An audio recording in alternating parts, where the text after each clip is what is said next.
Mayroon kami photoshoot bukas. Yun nga, hindi ko kasi nasabi dun sa mga posting ko. Yan. Umuulan. Yan. Time check, it's 7:10 p.m. Yan. Planning to go outside pero umuulan.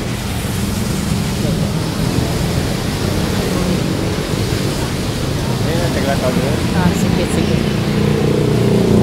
Ulan sa labas. May SNR naman doon sa unahan. Sarap yung SNR vibes. Katuging, ay na, 7-Eleven man day. Uy. Marag 7-Eleven na lang jutaan. Kung magkinaunsa. O, nyara. Mabasa man taliha. Dito kami. Puti naman na may malapit na 7-Eleven dito, as in within the building lang siya, nasa gilid. Ay, nay! Ay, payong magso!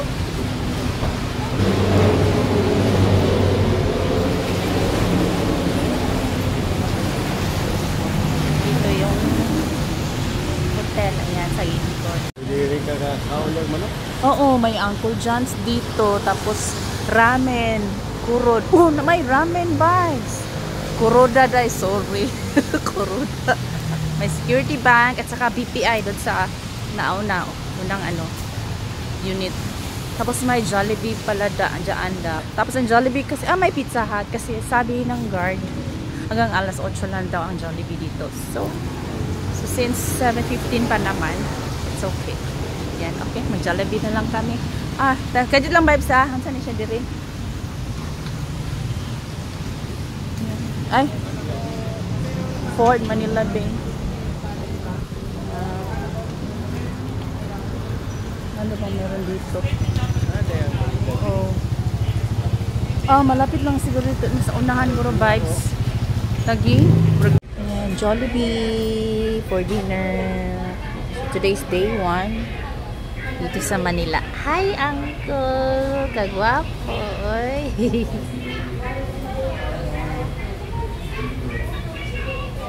Actually, nagustuhan ko ang location ng hotel namin, in fairness po. Ayan, kain tayo. Ayan, so individual beds kami ni Uncle. Diyan ka lang, Uncle. Dito lang din ako. No touching tayo, Uncle, So currently watching, ano yan? Solar, ano ba yan? Tapos, bumili kami sa 7-Eleven ng tinapay at saka tubig. Ayan. Meron kami tubig dito at saka tinapay. Para in case na magugutom. Ayan. Tapos, I'm wearing Natasha. Iladlad yun akong Natasha, ha? Because this is sponsored by Natasha. This trip is sponsored by Natasha Business. You know po. Ulit-ulitin ko talaga kasi I'm very grateful for this privilege. As in, talaga, grabe talaga Natasha. This year, ang dami ko talaga na-receive na parang awards, incentives, ganun, as in. Hindi naman ako top performer, pero ewan ko lang kung bakit kami na-invite. Wala pa akong clue, but somehow, maybe, meron kasi kaming mission dito, bakit kami pumunta dito sa Manila. Our second day dito, bukas na yon, September 4, mission namin at 8 o'clock, after namin mag-breakfast dito sa hotel, mayroon kami photoshoot bukas. Yun nga, hindi ko kasi nasabi dun sa mga posting ko, but in this vlog, this is a revelation, no, kung anong activity namin bukas. Ayun po. So, pipikapin kami ng Natasha staff dito at 8 o'clock and then heading directly to kung saang venue yun. I guess doon sa Natasha main branch kami pupunta bukas para mag-photoshoot. Bakit? Para saan yung photoshoot? But don't ever think na kasama kami dun sa mga model dun sa catalog. But, I don't know lang sa outcome, sa output nito. But, isa doon kasi sa itinerary is, ang photoshoot namin is, yung output ng shoot namin is, it will be published sa upcoming na November and December na catalog or brochure. So probably we will be featured doon sa catalog. Ah! Yun nga.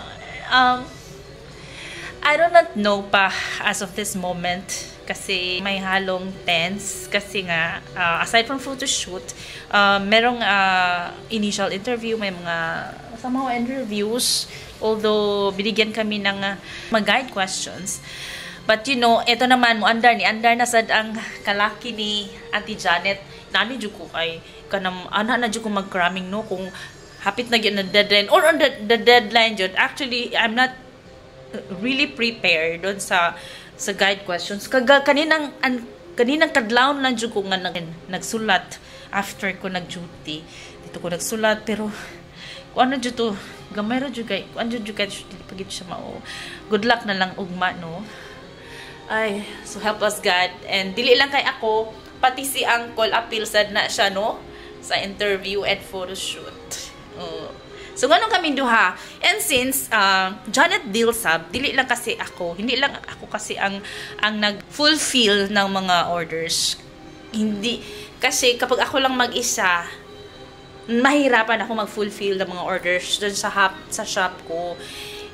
Kung wala akong partner na siya yung kumukuha ng mga stocks doon na almost every day doon sa Natasha branch, hindi ko magagawa, hindi ko ma-fulfill yung mga orders. Ang hirap kasi itong pagbi-business ko sa Natasha ay isa itong parang side hustle ko. Parang tandem na kasi itong Janet Dilsab ko na Natasha business kasi I can't do this kind of business alone. So I need Uncle being my tandem in order to fulfill the orders doon sa e-commerce shops ko sa Shopee, Lazada, and TikTok. So, ganun po siya. So, without Uncle, hindi ko siya maitrabaho ng maayos.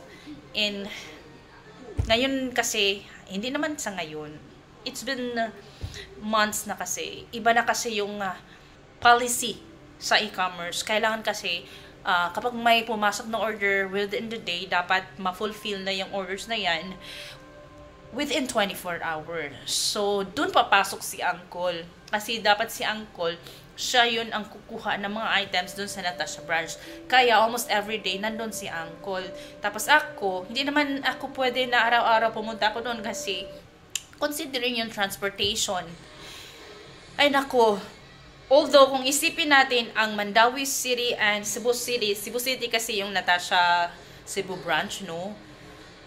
Malapit lang siya, pero it takes an hour kasi pupunta doon. Tapos, ano din, ang pagkukommute, mahal ang pamasahe, tapos, you know, mahirap din kasi. Mahirap ang pamasahe. And since Uncle is, grabe yun si Uncle. Kasi nag-duty pa yan. After ng off niya, after 4 p.m., minsan nga, past 5 p.m. na, pupunta na yan, after mag-off duty niya, diretso na yan siya sa Natasha Cebu branch at mag-pick up ng mga orders. Kasi, ako yung ang nag-place orders, tapos, coordination kami dalawa ni Uncle kasi, coordination kami. So, ako yung nag-place order para the moment na pag off na ni Uncle, kukunin na niya yun sa Natasha branch. So, kaya ganun kami. Kaya, yun ang naisip ko bakit kaming dalawa. Kasi, it's a tandem kasi dito sa Natasha business ko. At the same time din, po si Uncle is a Natasha member naman din. Although hindi siya active yung account niya. Kasi sa account ko kasi ang ginagamit lang. So, ganun po. And, hi! So, wish me luck. Wish us luck po sa bukas na itinerary namin at sa bukas na activity namin. Yung mission para namin dito sa Manila. Kaya kami nandito. So, it's been a great day po ngayon. Although, sa labas, umuulan, but it's okay. we are having fun for today. So, ganun po. Thank you so much, Natasha Business and Natasha Cebu Brunch. Ayan. Thank you so much. Good night. Wish us luck on our day 2 here in Manila.